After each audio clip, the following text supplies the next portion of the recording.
what more can the West, can the United States do at this point? Yeah, well, you know, he is suffering all these setbacks on the ground and even a little at home. And what he's done, he's like a wounded tiger who's reacted by saying time is running out, time to attack. And so he's escalating. And so what the U.S. government is trying to do is to try to help the Ukrainians push them out of Ukraine, but slowly so you're going to trigger a nuclear war. And that's just a very fine line to walk through.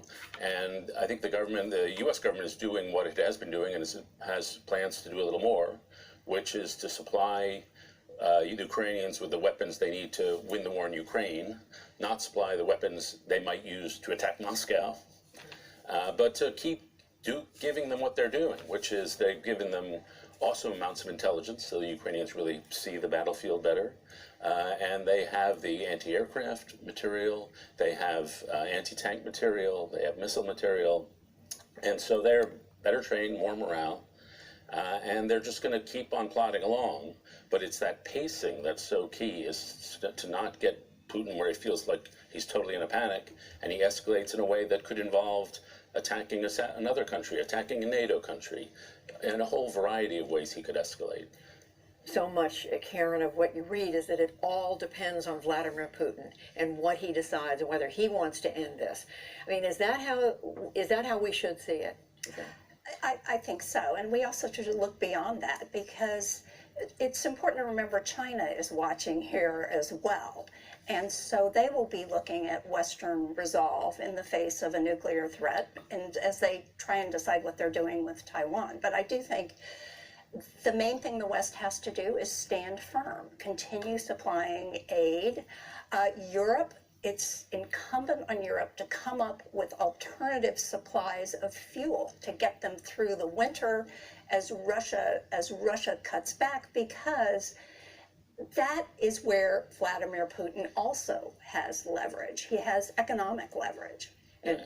Yeah, and I think the Europeans, they've done a pretty good job of building up their stockpiles. They've done a pretty good job of passing serious measures so it won't hit people as hard as it might otherwise. And I think Putin has done everything possible to make it easier for NATO to stay together.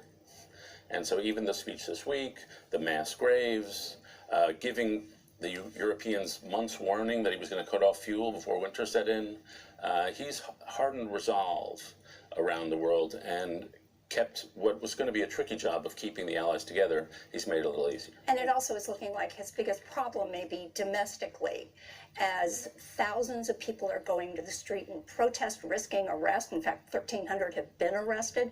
People are fleeing for the border to, men who are in threat, the 300,000 being drafted. He's got some big problems at home too. But you do get the sense. I mean, we mentioned President Biden's speech at the UN General Assembly.